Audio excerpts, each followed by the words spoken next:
खबरों की खबर में आपका स्वागत है। मैं हूं तृप्ति। फ्रेंडली मीडिया को दिए इंटरव्यू के बाद रिया चक्रवर्ती अब खुद फंसती नजर आ रही हैं। रिया से सीबीआई और एनसीबी पूछताछ करती उससे पहले ही रिया के फिक्स्ड इंटरव्यूज के जरिए अपनी इमेज मेकिंग की कोशिश लगता है अब नाकाम हो रही है। लेकिन खबर ये आ रही है कि उनके दिए इंटरव्यूज को लेकर एनसीबी का कहना है कि ये जांच को प्रभावित करने वाला इंटरव्यू था। ये भी कहा गया कि ये इंटरव्यूज जांच को भटकाने वाले भी थे। अब रिया से एनसीबी और सीबीआई दोनों पूछेंगे कि बिना जांच एजेंसियों से इजाजत लिए उन्होंने ये इंटरव्यू क्यों दिए, क्योंकि इसमें कही गई बातें सबूतों और गवाहों को प्रभावित कर सकती हैं। रिया के इंटरव्यू से साफ था कि वो बताना चाहती थी कि सुशांत बाइपोलर के मरीज थे और नशा करते थे। अब रिया जांच एजेंसियों को अपनी सफाई में जो भी बताएं, लेकिन उनके इंटरव्यूज से सुशांत के लिए इंसाफ मांगने वालों को बस यही समझ में आया कि रिया के इन इंटरव्यूज में सुशांत की मौत के 80 दिन के बाद फिर उनकी हत्या की एक तरह से कोशिश की गई है। हत्या सुशांत के चरित्र की, उनकी इमेज की, वो इमेज जिसे लेकर वो हमेशा सतर्क रहते थे, क्योंकि किसी भी शरीफ और साफदिल इंसान के लिए उसके कैरेक्टर और इमेज से बढ़कर कुछ नहीं होता। सुशांत ही नहीं, उनके पिता और बहनों की भी इस इंटरव्यू में छवि खराब की गई थी, सिर्फ इसलिए क्योंकि वो सुशांत के लिए इंसाफ मांग रहे थे। दुख की बात तो यह है कि सुशांत से प्यार करने का दावा करने वाली रिया चक्रवर्ती और उसकी गैंग, जो अब तक पर्दे के पीछे से साजिशें रच रहे थे, सुशांत को बदनाम करने के लिए खुलकर सामने आ गए हैं। रिया का फिक्स्ड इंटरव्यू तो बस एक शुरुआत थी। रिया चक्रवर्ती के गैंग और उनको सपोर्ट करने के लिए उतरे टुकड़े टुकड़े गैंग के सेलिब्रिटीज और पत्रकारों ने सुशांत को बदनाम करने के लिए एक पूरी स्क्रिप्ट तैयार कर ली है। जब सुशांत केस में सीबीआई, ईडी और एनसीबी की जांच से साफ हो रहा है कि सुशांत की मौत एक हत्या का मामला है, तब रिया के फेवर में आकर ये सुशांत को ही बदनाम कर रहे हैं। एक बार फिर उस थ्योरी को गढ़ा जाने लगा है कि सुशांत बाइपोलर डिसऑर्डर के मरीज थे और डिप्रेशन के कारण उन्होंने आत्महत्या की। लेकिन इतना ही नहीं है, इस थ्योरी में अब सुशांत को ड्रगी यानी नशेड़ी भी साबित करने की कोशिश की जा रही है। यानी जो सुशांत की मौत का एंगल मुंबई पुलिस और महाराष्ट्र सरकार केस की जांच के नाम पर देने की कोशिश कर रहे थे, अब मीडिया का एक हिस्सा और उनका साथ देने वाले सेलिब्रिटीज ने उसे दोबारा शुरू कर दिया है, क्योंकि मुंबई पुलिस और महाराष्ट्र सरकार के हाथ से तो सब कुछ छीना जा चुका है। अब तक चुप बैठा ये पूरा गैंग तब एक्टिव हुआ जब रिया सुशांत की मौत के मामले में पूरी तरह फंस गई।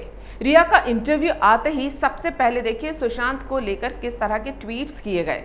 समाजवादी पार्टी के नेता आईपी सिंह ने ट्वीट किया कि सुशांत नपुंसक था, कायरों को समाज कभी माफ नहीं करता। सोशल मीडिया पर जस्टिस फॉर रिया ट्रेंड करने लगा। लेकिन इतना कुछ होने के बाद भी रिया को लेकर सोशल मीडिया का बड़ा हिस्सा उनके खिलाफ ही दिखा। उनके पक्ष में माहौल बनता नहीं दिखा, तो मुद्दे से ध्यान भटकाने के लिए फिर कोशिशें शुरू हो गई। रिया के इंटरव्यू की तारीफ करने वाले डायरेक्टर राम गोपाल वर्मा और अनुराग कश्यप को तो इसी बात से तकलीफ हो गई कि लोग सुशांत की मौत का इंसाफ क्यों मांग रहे हैं। राम गोपाल वर्मा ने मीडिया को सुशांत के बजाय पेंडेमिक और देश की इकोनॉमी और चीन जैसे मुद्दों पर खबरें करने की सलाह दे दी। अब उनके ट्वीट्स पढ़कर मैं आप लोगों का टाइम वेस्ट नहीं करूंगी। अब बात करते हैं रिया के इंटरव्यू की। जरा इंटरव्यू की टाइमिंग देखिए, जिसे लेकर सीबीआई और एनसीबी भी आपत्ति जता रहे हैं। जिस दिन रिया के ड्रग चैट्स सामने आए, जिस दिन पिठानी और दीपेश सावंत बताते हैं कि रिया ने घर छोड़ने के अगले दिन ही सुशांत के घर एक्सपर्ट्स की एक टीम भेजी थी, जो आईटी एक्सपर्ट्स थे, और उनका सारा डिजिटल डेटा डिलीट करवा दिया था। जब सीबीआई की टीम रिया को पूछताछ का सम्मन भेजने की तैयारी कर चुकी थी, उसके ठीक अगले दिन रिया मीडिया के सामने आती है, वो भी एक स्क्रिप्टेड स्टोरी के साथ, जिसका पहला सीन था रिया का फिक्स्ड इंटरव्यू। रिया के इंटरव्यू में कोई परेशानी नहीं होती अगर वो उन सबूतों के बारे में बात करती जो उनके खिलाफ मिले हैं, लेकिन इस इंटरव्यू या ये कहिए कि तय स्क्रिप्ट में रिया खुद को सही साबित करने के लिए सुशांत को बदनाम करना चाहती थी। जो आदमी दुनिया में है ही नहीं, वो सफाई देने के लिए आएगा भी नहीं, इसलिए जो चाहे बोलो। और यही बात सुशांत के दोस्त महेश शेट्टी ने भी सोशल मीडिया पर पोस्ट करके कही है। उन्होंने लिखा है कि जो लोग जिंदा हैं वो खुद का बचाव कर सकते हैं, सच सामने आ जाएगा, लेकिन जो हमसे दूर चला गया है उसे बदनाम करके अपना सम्मान मत खो। लेकिन रिया ने इंटरव्यू देने की टाइमिंग को लेकर कहा कि सुशांत सिंह राजपूत उनके सपने में आए और कहा कि जाओ तुम सच बोलो। और रिया अपने पीआर पत्रकारों को सच बताती हैं कि सुशांत मानसिक रोगी था, उसे भूत प्रेत दिखते थे, वो नशे का आदी था, वो क्लॉस्ट्रोफोबिक था, उसकी बहनें उसे प्यार नहीं करती थीं, वो अपने पिता से बात नहीं करता था, वो अपने परिवार से मिलना ही नहीं चाहता था, वो सिर्फ रिया के साथ रहना चाहता था क्योंकि वो सुशांत की केयर एक माँ की तरह जो करती थी। मुझे उम्मीद है कि आप लोगों को पता ही होगा कि रिया ने अपने इंटरव्यू में खुद को सही साबित करने के लिए सुशांत को किस तरह बदनाम किया, वो भी तब जब वो अपनी सफाई देने के लिए इस दुनिया में है ही नहीं। रिया को शायद इससे कोई फर्क नहीं पड़ेगा कि अगली बार वो बोल देंगे कि सुशांत सपने में आए थे और मैंने उन्हें सॉरी बाबू बोल दिया और उन्होंने भी ओके बेबी कहकर मुझे माफ कर दिया। लेकिन सुशांत सिंह की बहन श्वेता कीर्ति सिंह ने सोशल मीडिया पर रिया के इंटरव्यू में किए गए सारे दावों की हवा निकाल दी। उन्होंने ट्वीट किए हैं जिसमें उन्होंने बताया कि जैसा कि रिया ने अपने इंटरव्यू में बताया कि हम अपने भाई को प्यार नहीं करते थे। हाँ सही है, तभी तो जनवरी में जैसे ही मुझे पता लगा भाई की तबीयत ठीक नहीं है और वो चंडीगढ़ आ रहे हैं, मैं अपना बिजनेस और बच्चों को छोड़कर यूएसए से इंडिया आ गई। इस ट्वीट में उन्होंने अपने एयर टिकट्स भी टैग किए हैं। श्वेता ने अपने ट्वीट में लिखा है कि जनवरी में भाई ने रानी दीदी को कॉल किया था जब उन्हें ड्रग देकर दूर करने की कोशिश की गई थी। जब वो चंडीगढ़ पहुंचे तो 2-3 दिन में रिया ने उन्हें 25 कॉल किए। क्यों? उन्हें वापस बुलाने की ऐसी कौन सी अर्जेंसी थी? सबसे बुरा तो ये है कि जब मैं चंडीगढ़ पहुंची तो उनसे मिल भी नहीं पाई क्योंकि मेरे पहुंचने से पहले ही वो रिया के लगातार बुलाने की वजह से मुंबई निकल चुके थे। उनका परिवार हमेशा चट्टान की तरह उनके साथ खड़ा था। रिया के सभी दावों की पोल खुल चुकी है। उसने कहा कि सुशांत को फ्लाइट में बैठने से डर लगता था, तो सोशल मीडिया में सुशांत के प्लेन उड़ाने से लेकर प्लेन उड़ाने का लाइसेंस लेने की ख्वाहिश का इंटरव्यू तक सोशल मीडिया में आ गया।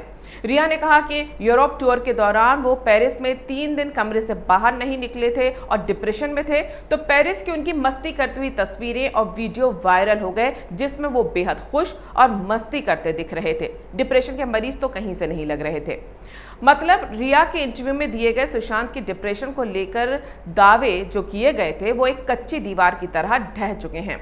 अब रिया का असली इंटरव्यू यानी ग्रिलिंग सीबीआई और एनसीबी कर रहे हैं। कल मीडिया के सामने जो रिया कभी इमोशनल कभी कंफर्टेबल होकर बातें कर रही थी, वो पूछताछ के लिए डीआरडीओ पहुंची तब उनका सामना असली मीडिया से हुआ जो उन्हें बिल्कुल फ्रेंडली नहीं लगा और वो मीडिया को अपने तेज दिखाने लगी। कार के अंदर से उन्होंने मीडिया को गुस्से से देखा और उनके गेस्चर्स भी ऐसे थे जो बता रहे थे कि रिया को मीडिया के इस हिस्से से कितनी नाराजगी है। वैसे तो सीबीआई और एनसीबी के सवाल में भी उन्हें फ्रेंडली कुछ भी नहीं लगने वाला। हाँ, उसके जवाब अगर जांच को भटकाने वाले हुए तो उनका फ्रेंडली मीडिया भी कोई मदद नहीं कर पाएगा। आपको बता दूं कि रिया से जो सीबीआई ऑफिसर पूछताछ कर रही हैं उनका नाम है नुपुर प्रसाद, जो बिहार की महिला आईपीएस हैं और काफ़ी तेज तर्रार अफसर के तौर पर जानी जाती हैं। उनके बारे में कहा जाता है कि वो इतनी सख्त हैं कि रिया उनके सामने कुछ छुपा नहीं सकती। रिया से आज सुशांत से उनके रिश्ते, पैसों और सुशांत के घर के हार्ड डिस्क से लेकर सवाल पूछे गए। जांच में ये भी पूछा गया कि 8 जून से लेकर 14 जून तक क्या क्या हुआ था। इस दौरान रिया कहाँ थी, वो क्या कर रही थी। टीवी इंटरव्यू में भले ही रिया बोले कि सुशांत ने सपने में आकर उन्हें सच बोलने को कहा था और इसकी आड़ में वो धड़ाधड़ झूठ बोलती गई, लेकिन सीबीआई और एनसीबी के सामने रिया ने झूठ बोला तो वो ये जान जाएगी कि दिन में तारे दिखाने में जांच एजेंसियों के अफसर काफ़ी माहिर हैं।